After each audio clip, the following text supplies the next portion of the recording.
दोस्तों, अमेरिका ने देर रात ईरान के 3 परमाणु ठिकानों पर हमला किया, इस उद्देश्य के साथ कि वो मामला रफा दफा कर देगा, फुल एंड फाइनल कर देगा और जीत का ऐलान करते हुए बता देगा कि ईरान अब तुम अपनी हद में रहो।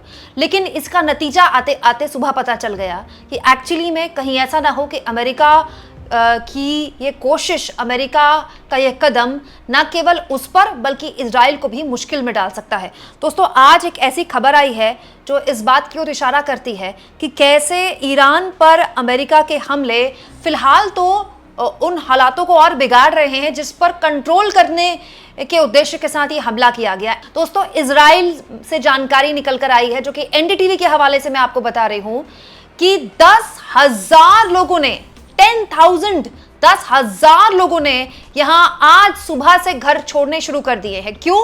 क्योंकि दोस्तों, अमेरिका ने जब ईरान पर हमला किया, ईरान के इन परमाणु ठिकानों पर हमला किया, तो ताबड़तोड़ खबरें आने लगी इजराइल से कि ईरान ने इजराइल पर बैलिस्टिक मिसाइलों की बरसात कर दी है। आज सुबह मैंने आपको यह खबर दिखाई, आप चाहें तो विस्तार से इस खबर में देख सकते हैं कि कैसे ईरान ने इजराइल पर हमला बढ़ा दिया। लोगों को लग रहा था कि इसके बाद ईरान शांत हो जाएगा, ईरान ने हमले बढ़ा दिए। और दोस्तों, ईरान के इस हमले के बाद इजराइल के कई शहरों में इस मिसाइल का बहुत तगड़ा नुकसान इजराइल के शहर झेल रहे हैं, जिसके बाद ये खबर आई है कि अब शहरों से लोग बड़े स्तर पर पलायन करने लगे हैं क्योंकि वो सुरक्षित ठिकानों की तलाश में हैं। हालत ये हो गई कि लोगों को ये डर है कि अब जिस तरह से मिसाइलें ईरान बरसा रहा है, कहीं ऐसा ना हो कि वो भी इसकी जद में आ जाएं। इसलिए अब बड़े स्तर पर लोग सुरक्षित ठिकानों की तरफ जा रहे हैं। इजराइल में हालांकि सरकार ने बहुत व्यापक इंतजाम किए हैं, लोगों के लिए बंकर्स पहले से ही बनाए गए थे और वहां पर लोग अब तैयार भी हो गए। पिछले काफी दिनों से वहां साइरेंस की आवाज लगातार गूंज रही है। लेकिन एक्चुअली में इजराइल और अमेरिका को ये उम्मीद क्या वाकई में होगी कि इस हमले के बाद ईरान शांत बैठने वालों में से नहीं है। ईरान रिटेलिएट करेगा, ये तो सबको पता था, लेकिन ऐसा तगड़ा रिटेलिएट करेगा कि इजराइल में भगदड़ जैसे माहौल बन जाएंगे, जैसे कि एनडीटीवी के हवाले से मैं आपको बता रही हूं। इसके बारे में किसी को भी जानकारी शायद मुश्किल से ही हो। और दोस्तों, ये कुछ तस्वीरें हैं जो कि आज निकल कर आई हैं इजराइल से। आज सुबह जो बैलिस्टिक मिसाइलों की बरसात की ईरान ने इजराइल के अंदर, वहां जो तबाही मची है, जरा आप देखिए। दोस्तों, ये तबाही डरावनी है। ये तबाही उन नेताओं को देखनी चाहिए खड़े होकर जो ये इस तरह के युद्धों का ऐलान करते हैं। देखिए, नेताओं का कुछ नहीं जाता। नेता अपने या तो बहुत तगड़े बंकरों में बैठे होते हैं या बहुत शानदार दफ्तरों में बैठे होते हैं और उनके इर्द गिर्द बहुत सुरक्षा होती है। लेकिन ये जो घर तबाह हुए हैं, किसके हुए हैं? आम लोगों के घर तबाह हुए हैं। ऐसी ही तबाही ईरान में हो रही है, ऐसी तबाही इजराइल में हो रही है। और देखिए, दुनिया क्या कर रही है? दुनिया इस आग में पानी डालने की बजाय इसमें घी डाल रही है। और अमेरिका जानता था दोस्तों कि इस तरह का हमला अगर वो ईरान पर करेगा तो वो चुप नहीं बैठेगा। उसके बावजूद भी ये किया गया है।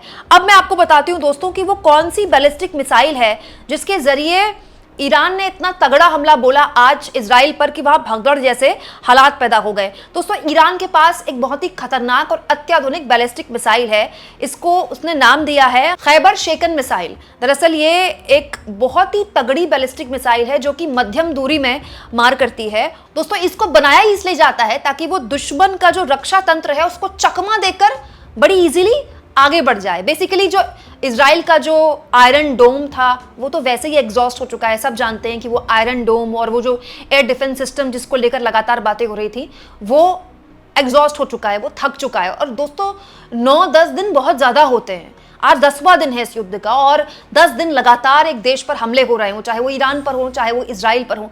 तो कितना भी अत्याधुनिक आपका एयर डिफेंस सिस्टम है वो एग्जॉस्ट हो ही जाएगा। लेकिन ये जो मिसाइल दागी गई है ये तो बनी ही इसलिए है ताकि ये दुश्मन का जो रडार है उसको चकमा दे सके। और कुछ ऐसा ही हुआ दोस्तों, दुश्मन के रडार को, यानी कि इजराइल के रडार को ईरान की इस मिसाइल ने चकमा दे दिया। और इसकी जो मार है ये मैं आपको बता देती हूँ, 1450 किलोमीटर दूर तक की मार है, यानी कि बड़ी आसानी से ईरान ने ये इजराइल में भेज दिया होगा। दोस्तों, ये भी मैं आपको बता देती हूँ कि कहां कहां नुकसान की खबर है। मीडिया में नुकसान की खबर चल रही है। बेन गुरियन हवाई अड्डे, इजराइल के हवाई अड्डे, इस हवाई अड्डे में नुकसान की खबर चल रही है।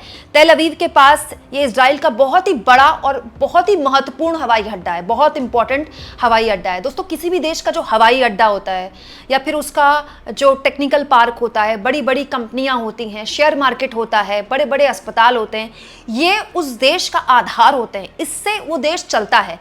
लेकिन ईरान ने बहुत ही टारगेट करके इन्हीं इमारतों को नुकसान पहुंचाया है। शेयर मार्केट, ईरान, इजराइल का नुकसान पहुंचा चुका है।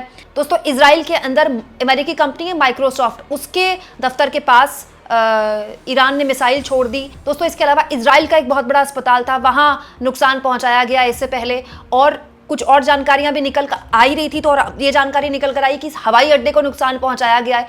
ये ऐसा इंफ्रास्ट्रक्चर है दोस्तों जिसको बनाने में सालों लगते हैं और दोबारा खड़ा करने में भी सालों लगेंगे। यानी कि अब इजराइल के न केवल शहरों बल्कि उसके पूरा जो आधारभूत ढांचा है, इंफ्रास्ट्रक्चर, उसको खत्म करने पर तुला हुआ है ईरान।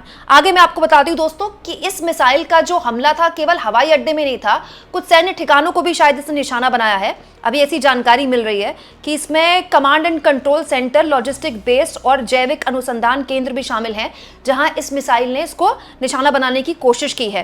तेल अवीव और हाइफा जैसे शहरों में भी जो लोग हैं वहां दहशत का माहौल है। ये वो शहर हैं जो इजराइल की शान है, जान है, और अब इन जगहों से, इन शहरों से तस्वीरें निकल कर आ रही जैसे गजा से निकल कर आती हैं। हालांकि इन जगहों में क्या वाकई उतना नुकसान हुआ है जितना ईरान की तरफ से बताया जा रहा है? अब ये केवल दावे हैं, क्योंकि दोनों तरफ से दावे किए जाते हैं।